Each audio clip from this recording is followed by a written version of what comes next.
1966. Un village sans nom dans les montagnes du Michoacán, Mexique occidental. Pas d'électricité, pas de route goudronnée, pas de téléphone, pas d'avenir visible à l'horizon.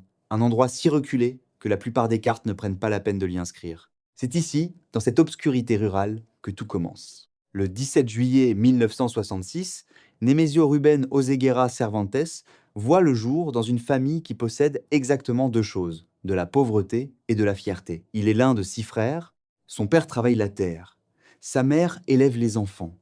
La région s'appelle la Tierra Caliente, la terre chaude, un nom qui dit tout. C'est une zone de transition entre les montagnes froides du Michoacán et les plaines côtières, une région où deux cultures ont toujours prospéré mieux que toutes les autres, les avocats et le crime organisé. Nemesio n'ira pas loin à l'école, il arrête avant la fin du primaire. Pas parce qu'il est stupide, les événements de sa vie prouveront le contraire, mais parce que l'école est un luxe que sa famille ne peut pas vraiment se permettre. Il y a des champs à travailler, des avocats à accueillir sous le soleil michoacanais, de l'argent à ramener à la maison. Ce que l'on sait de son enfance tient en quelques lignes dans des rapports judiciaires américains et mexicains, pas de grandes révélations. Pas de traumatisme documenté, juste un enfant pauvre dans une région pauvre d'un pays où la pauvreté et la violence ont depuis longtemps appris à coexister. Avant ses 20 ans, il fait ce que des milliers de jeunes hommes de sa génération font. Il part vers le nord, il traverse la frontière, sans papier, sans plan, sans argent. Juste la faim et l'espoir vague que la Californie offre quelque chose que le Michoacán ne peut pas. Ce qu'il trouve à la place, c'est une autre sorte de terre chaude. San Francisco, milieu des années 1980. La ville est belle et brutale, à parts égales. Le quartier du Tenderloin, en particulier, est une cicatrice ouverte au cœur d'une des villes les plus riches du monde. Des hôtels borgnes, des rues où l'héroïne circule aussi librement que l'eau, des hommes qui disparaissent sans que personne ne remarque vraiment leur absence. C'est là que Nemesio Oseguera Cervantes arrive. Sans papier, sans anglais maîtrisé, sans connexion. Il survit comme il peut, et il apprend. 1986. Les autorités arrêtent un adolescent à l'air presque trop jeune pour se raser. Bien volé. Une arme à feu chargée. La photo de fichier montre un gamin, pas une menace. Pas un criminel d'envergure. Juste un migrant sans papier, au mauvais endroit, au mauvais moment. Les autorités l'expulsent au Mexique. Il revient. 1989. Nouvelle arrestation. Cette fois, des stupéfiants. Nouvelle expulsion. Il revient encore. Les gens qui ne comprennent pas comment fonctionne ce monde voient 2 expulsions et concluent à l'échec. Ceux qui comprennent voient quelque chose de différent. Ils voient un homme qui apprend, qui observe, qui mesure chaque erreur avec précision et décide de ne pas la répéter. Septembre 1992. Nemesio a 26 ans. Il travaille avec son frère aîné Abraham dans un réseau de distribution d'héroïne à bas niveau dans la Bay Area. Ce soir-là, les deux frères entrent dans l'Imperial Bar, un établissement miteux à l'angle de la partie la plus dure du Tenderloin. Il s'agit de conclure un accord. 5 onces d'héroïne pour 9 500 $. Les acheteurs tendent les billets. Nemesio les regarde. Les billets sont trop propres, trop bien organisés, trop parfaitement empilés. L'argent de rue ne ressemble jamais à ça. L'argent de rue est froissé, humide, mélangé, marqué par les mains de dizaines de personnes qui ne veulent pas laisser de traces. Il dit à Abraham: ces hommes sont des flics. Il faut partir. Il avait raison. Et il était déjà trop tard. 3 semaines plus tard, des agents fédéraux arrêtent les deux frères pour trafic de stupéfiants. Dans la salle d'audience qui suit, Nemesio Oseguera Cervantes prend la décision qui définira tout ce qui vient après. Abraham a déjà 2 condamnations pour crimes graves. Une 3e condamnation signifie la prison à vie. Pas 10 ans, pas 20, la vie.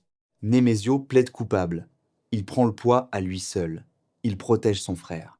Le juge lui accorde le minimum, 5 ans. Il en fait 3 au Big Spring Correctional Center, dans l'ouest du Texas, une prison fédérale construite spécifiquement pour incarcérer des immigrants sans papier.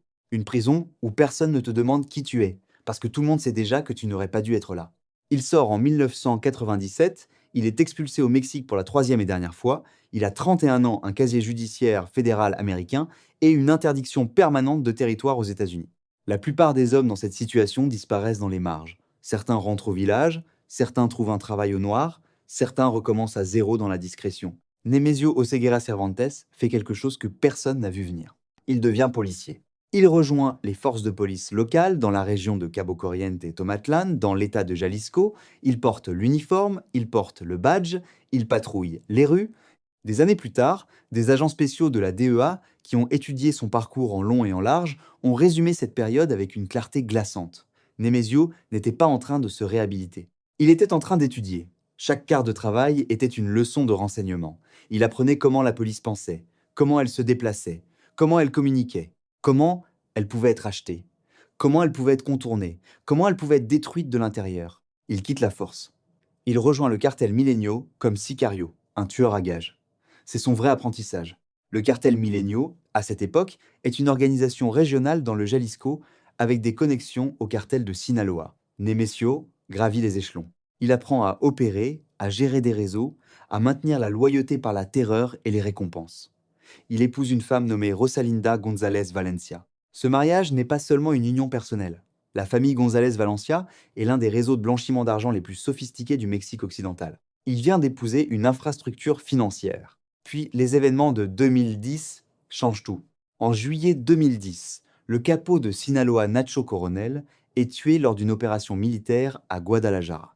En octobre de la même année, Oscar Valencia, l'un des leaders du cartel Millenio, est arrêté. La structure tremble. Fracture. Faction.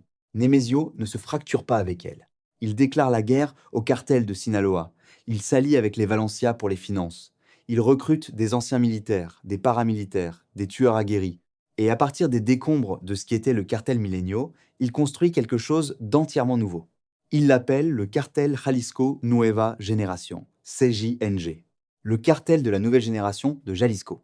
Ce nom dit tout de l'ambition, pas une continuation, une nouvelle génération, quelque chose de plus grand, de plus moderne, de plus brutal et de plus difficile à détruire que tout ce qui existait avant. Entre 2010 et 2015, le CJNG connaît une expansion qui n'a pas de précédent récent dans l'histoire du crime organisé mexicain. En 5 ans, la présence du cartel passe d'une poignée d'États jalisciens à 20 et un des 30 et un État mexicain, puis davantage. Les analystes du renseignement américain commencent à utiliser des mots comme exponentiel et sans précédent. La stratégie est différente de celle des autres cartels. El Chapo et le cartel de Sinaloa avaient bâti leur empire sur la discrétion et la corruption. Payer les bons fonctionnaires, éviter la confrontation directe avec l'État, rester dans les ombres autant que possible. Une philosophie qui leur avait bien servi pendant des décennies. El Meno fait le contraire. Le CJNJ ne se cache pas. Il attaque, il provoque, il défie ouvertement l'armée mexicaine, les forces fédérales et les cartels rivaux simultanément. Là où d'autres organisations préfèrent la corruption silencieuse, le CJNJ préfère la démonstration de force publique. Des villes entières dans les États où le CJNG opère deviennent des zones de guerre. Des marchés, des écoles, des familles ordinaires pris en otage dans des conflits dont ils ne comprennent pas toujours les origines. Des maires reçoivent des ultimatums. Des journalistes disparaissent. Des concurrents sont exécutés de manière ostentatoire. Leurs corps abandonnés comme des messages. Mais il y a aussi l'autre côté. Le CGNG investit dans les communautés pauvres où il opère. Aide alimentaire pendant les crises. Soutien aux familles de la région. Emplois illégaux, certes, mais des emplois dans des régions où rien d'autre n'existe. C'est la tactique classique des organisations qui veulent une base sociale, pas seulement une base militaire. Edgardo Buscaglia, expert en crime organisé à l'Université Columbia, le formulera plus tard avec précision. Le CJNG d'El Meno était l'un des plus grands acheteurs de politiciens et de campagnes politiques du Mexique, ce qui lui a fourni une base sociale énorme.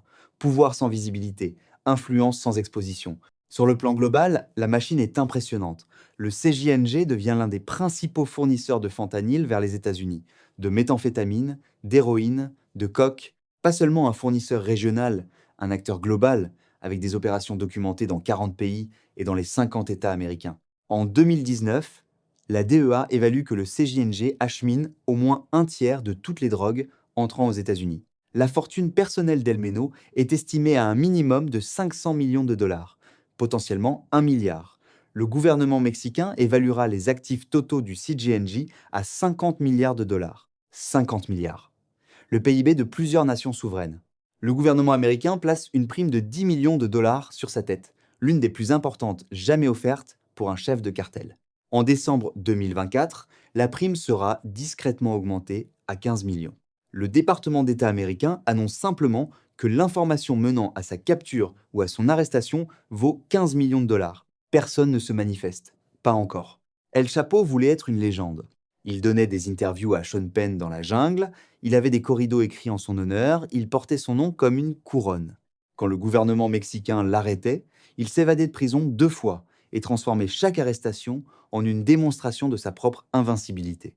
El Meno voulait être invisible. Pas de photos, pas d'interviews, pas d'apparition publique, pas de corrido commandé, pas de légende construite autour de sa personne. En plus d'une décennie comme l'homme le plus recherché de l'hémisphère occidental, moins de 3 images confirmées de lui existent. Toutes vieilles, toutes floues, toutes issues d'une époque où il n'était encore personne. La seule fois où le grand public a entendu sa voix, c'était à travers des enregistrements audio divulgués, des messages remplis d'insultes envoyés à des rivaux, des menaces prononcées depuis un visage que personne ne pouvait voir. Sur chaque affiche de recherche, dans chaque briefing de renseignement, dans chaque fichier classifié de la DEA, de la CIA, d'Interpol, la même image granuleuse d'un homme que personne ne peut trouver. Son système de sécurité est sophistiqué. 2 anneaux de protection, un cercle intérieur d'anciens militaires mercenaires, des hommes entraînés dans les forces armées mexicaines ou ailleurs, maintenant entièrement dévoués à un seul homme.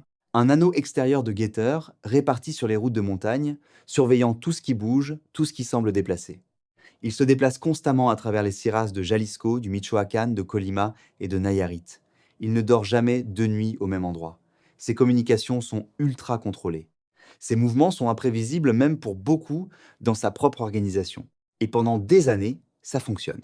En mai 2015, l'armée mexicaine lance une opération militaire dans le Jalisco. Les hommes d'El Meno répondent en tirant un lance-roquettes sur un hélicoptère de l'armée. L'hélicoptère est abattu, El Meno disparaît dans la Sierra. En l'espace de 6 semaines cette même année, le CJNG tue 24 policiers à travers le Mexique occidental. Pas dans le cadre d'une bataille. Comme un message. 5 ans plus tard, il envoie un message encore plus grand. 26 juin 2020. Sept du matin, Mexico. Sur le Paseo de la Reforma, l'un des boulevards les plus célèbres d'Amérique latine, un convoi de tireurs du CJNG tend une embuscade au chef de la police de Mexico, Omar Garcia Harfuch. Grenade. Fusil de haute puissance. Garcia Harfuch prend 3 balles, 2 de ses gardes du corps et un passant civil sont tués. Il survit. Depuis son lit d'hôpital, encore ensanglanté, Garcia Harfuch poste sur Twitter et nomme le CJNG directement. Il récupère, il n'oublie pas. En 2026, Omar Garcia Harfuch est le secrétaire à la sécurité du Mexique. L'homme qu'El Meno avait tenté de tuer est maintenant l'homme qui coordonne l'opération pour le tuer lui. Pendant qu'El Meno construisait un empire, son corps travaillait contre lui en silence. Dès 2019, le renseignement mexicain confirme qu'il souffre d'une insuffisance rénale sévère. La maladie rénale ne se soucie pas du nombre de soldats que tu commandes. Elle exige un traitement, une dialyse régulière, des médicaments, un suivi médical constant.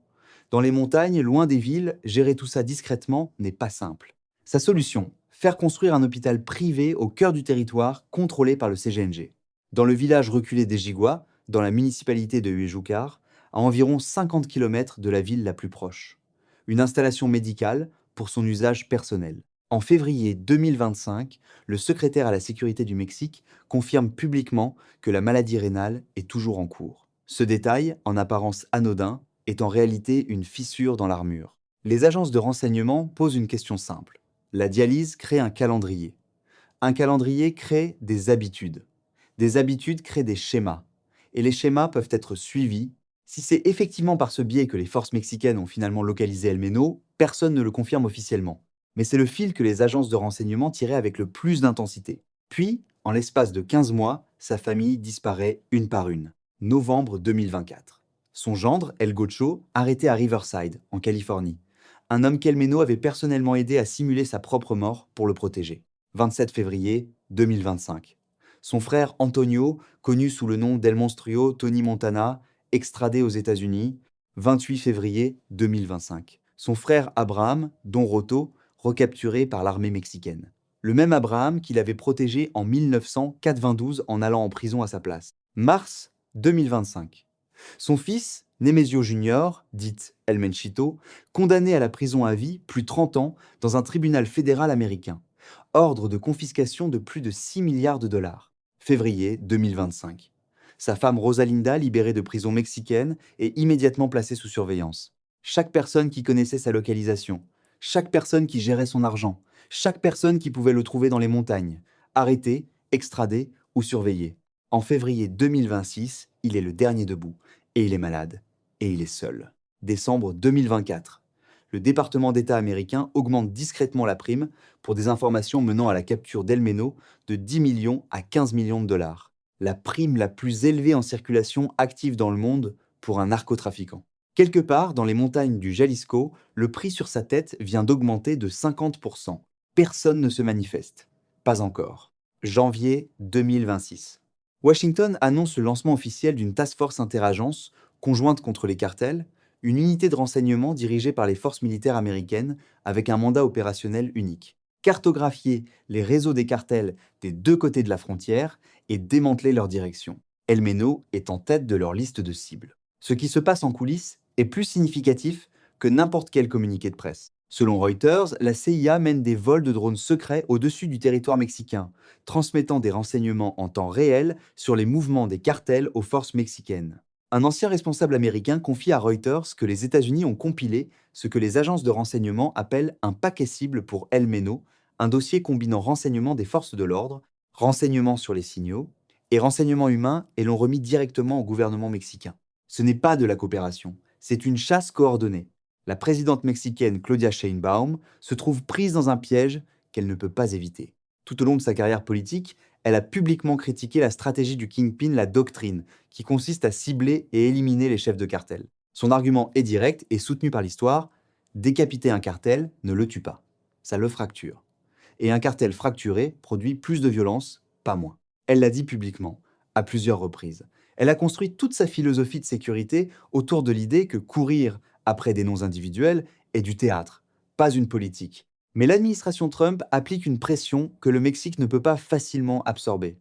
Des menaces tarifaires, des postures militaires, des ultimatums diplomatiques. El Meno est devenu une monnaie politique, le trophée qui prouverait que le Mexique est sérieux de son côté de la frontière. Le piège est tendu, l'opération avance. Si vous regardez Talpa de Allen sur une carte, ça ressemble à une carte postale. Une petite ville coloniale de montagne à 2 heures au sud-ouest de Guadalajara. Des églises en pierre blanche, des forêts de pins, des rues pavées en cailloux. Une escapade de week-end pour les riches de Guadalajara. Le genre d'endroit que les touristes photographient et où les cartels blanchissent discrètement de l'argent. Cette dernière partie est documentée. En septembre 2015, le bureau américain OFAC du Trésor américain sanctionne des entreprises spécifiques du CJNG opérant à Talpa. Parmi elles, une opération de location de chalets identifiée comme façade pour le blanchiment d'argent du cartel. L'organisation d'El Meno avait des racines dans cette ville depuis 10 ans. Il ne s'y cachait pas au hasard. Il s'y cachait parce qu'il y avait toujours été présent. La nuit du 20 et 1 février 2026, les forces spéciales de l'armée mexicaine disposent de renseignements confirmés plaçant El Meno dans la région de Talpa. L'opération est autorisée au plus haut niveau des deux gouvernements. Les soldats se mettent en position avant minuit. Ce que nous ne savons pas, et ce qui ne sera peu, être jamais confirmé, c'est comment ils l'ont trouvé. Un informateur humain? Quelqu'un qui a décidé que 15 millions de dollars valaient plus que la loyauté envers un patron mourant? Des renseignements sur les signaux? Un téléphone? Une radio? Un schéma de communication qui a brisé sa couverture? Le traitement médical? La dialyse ne se fait pas dans l'obscurité. L'équipement se déplace, les gens parlent. Quelqu'un de son cercle intérieur. Quelqu'un arrêté, quelqu'un soumis à pression, quelqu'un qui a choisi la survie plutôt que le silence. Le ministère mexicain de la Défense n'a rien dit. La CIA n'a rien dit. Personne n'a rien dit. Ce que nous savons, c'est ceci. L'objectif officiel, selon la déclaration officielle du ministère mexicain de la Défense, était de le capturer vivant. Ils avaient prévu de le prendre respirant. Ce n'est pas ce qui s'est passé. Dimanche 22 février 2026, avant le lever du soleil, Talpa de Allende, Jalisco. Les forces spéciales de l'armée mexicaine se déplacent depuis plusieurs positions simultanément. Les unités de la garde nationale tiennent le périmètre. Les forces aériennes mexicaines sont en position en altitude. Du personnel de renseignement du bureau du procureur général est intégré dans l'opération. Ce n'est pas un raid improvisé sur le terrain, c'est des mois de préparation convergeant vers un seul point dans l'obscurité. Le moment où les soldats pénètrent dans le compound, les combattants du CGNG ouvrent le feu. Ce qui suit est un échange de tirs soutenu dans la Sierra. 4 opérateurs du CGNG sont tués sur place. 2 sont arrêtés. 3 autres sont grièvement blessés. Parmi eux, l'homme pour lequel l'opération a été construite. Quand les tirs s'arrêtent, les soldats avancent dans le compound. Véhicules blindés, lance-roquettes capables d'abattre des aéronefs. Armes lourdes stockées dans les montagnes comme l'arsenal d'une petite armée. Et dans les décombres de l'échange de tirs, blessés et en détention, Nemesio Rubén Oseguera Cervantes, El Meno. Enfin entre les mains de l'État mexicain. 3 membres des forces armées mexicaines ont été blessés dans l'échange. Le protocole standard pour une capture de cette magnitude signifie une chose: transfert immédiat vers Mexico City. Un aéronef militaire est préparé. El Meno, blessé, saignant, est chargé à bord. Le plan, détention fédérale, interrogatoire, le poids total du système judiciaire mexicain, il n'arrive jamais. Quelque part au-dessus des montagnes du Jalisco, en route vers la capitale, Nemesio Ruben Oseguera Cervantes meurt de ses blessures. L'homme qui avait passé plus d'une décennie à échapper à chaque gouvernement sur Terre est mort dans les airs, en détention de l'armée qu'il avait passé des années à humilier. L'homme qui avait abattu un hélicoptère militaire avec un lance-roquettes pour s'échapper en 2015 a été transporté par l'aéronef même de l'armée mexicaine. Il n'a pas survécu au vol. À Mexico City, Omar Garcia Harfuch, l'homme que le CJNG avait criblé de 3 balles sur le Paseo de la Reforma en 2020, ouvre son téléphone et poste 4 mots sur X, notre reconnaissance à l'armée et à la force aérienne mexicaine. Pas de discours, pas de conférence de presse, pas de photographie. 4 mots de l'homme qui avait attendu 6 ans pour ce jour. Puis le Mexique s'embrase. En quelques heures, le CJNG déclenche une violence coordonnée dans 6 États. 20 barrages routiers s'allument dans le seul État de Jalisco avant 15. Des véhicules sont incendiés à travers le Jalisco, le Michoacán, Colima, Tamaulipas, Guanajuato et Aguascalientes. Le gouverneur Pablo Lemus Navarro active un code rouge d'état d'urgence. Transport public suspendu.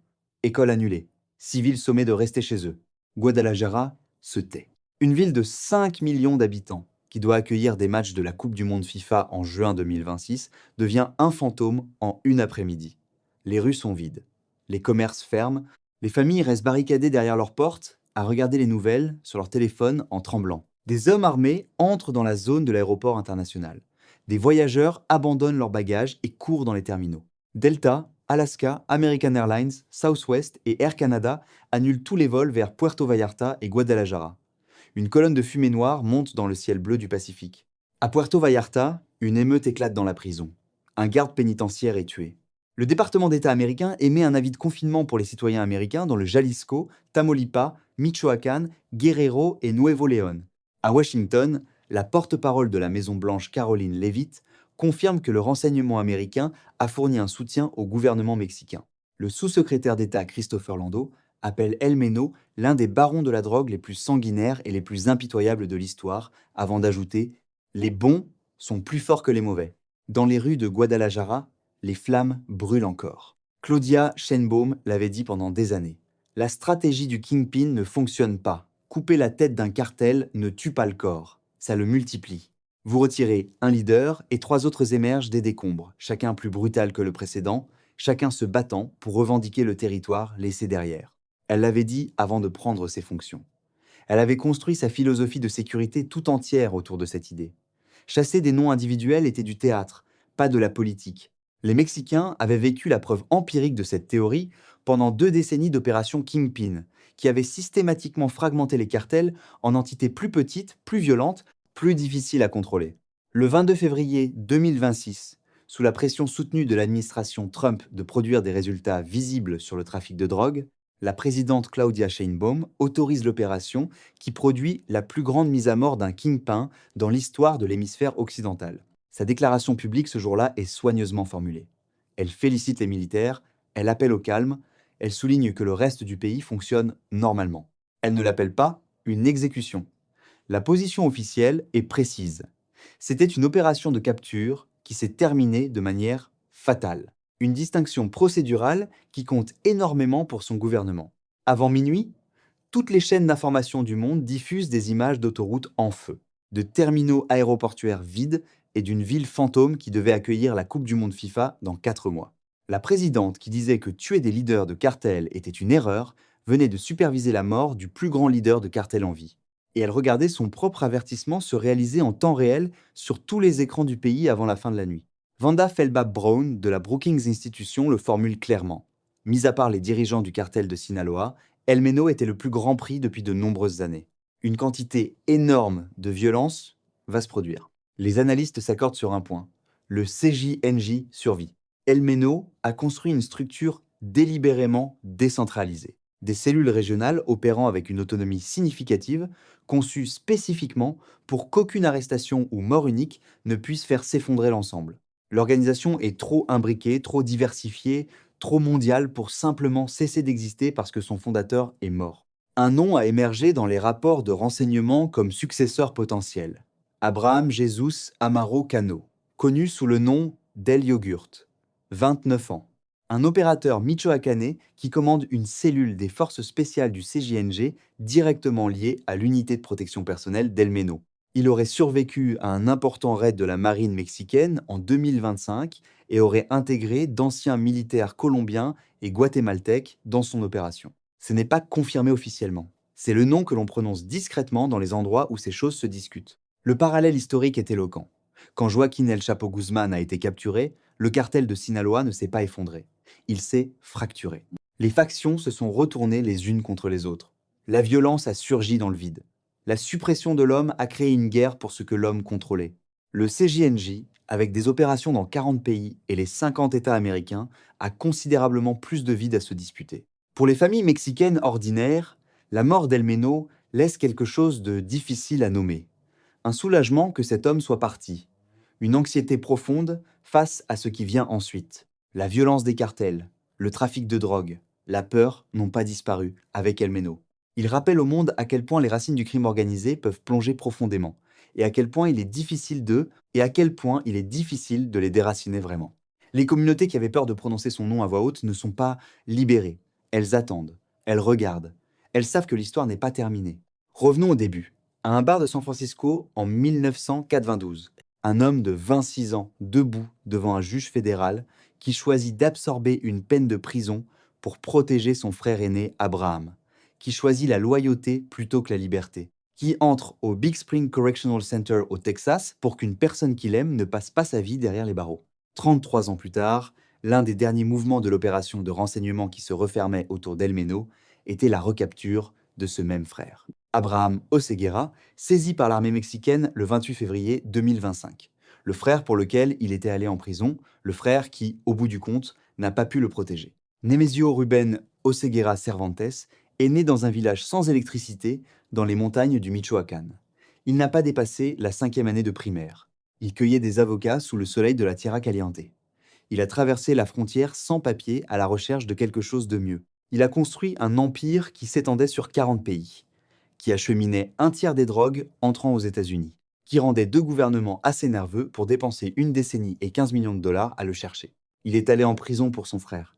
Et dans les montagnes du Jalisco, à l'aube d'un dimanche de février, ça s'est terminé comme ça se termine toujours pour des hommes comme lui. Dans un échange de tirs dont il ne pouvait pas s'échapper. Le crime organisé ne finit pas avec un homme, la violence ne s'arrête pas avec un nom, le fentanyl ne cesse pas de tuer quand un patron de cartel meurt dans un aéronef militaire au-dessus des montagnes mexicaines. Les milliers d'Américains qui meurent chaque année d'overdose ne reviennent pas parce qu'une opération a réussi avant le lever du soleil. Ce qui reste, c'est la question que personne ne veut poser trop fort. Et maintenant? La réponse honnête est que personne ne le sait vraiment. Pas les analystes de la DEA, pas les stratèges de la Brookings Institution, pas la présidente mexicaine qui regardait sa propre prophétie s'accomplir en direct, pas les habitants de Guadalajara qui nettoient les décombres de barrages routiers brûlés. Ce qu'on sait, c'est ceci. Un empire ne meurt pas avec son fondateur. Il se transforme, il se fragmente, il se réinvente. Et dans les villages sans électricité de la Tierra Caliente, il y a d'autres enfants qui grandissent sans route, sans avenir visible, sans rien d'autre que la faim et la détermination. Le cycle continue. Merci d'avoir suivi cette analyse. Si elle vous a intéressé, laissez un commentaire aide énormément la chaîne, car cela augmente la visibilité de la vidéo. Pensez aussi à mettre un like, à activer la cloche pour recevoir les notifications, et à très bientôt, et merci pour votre soutien.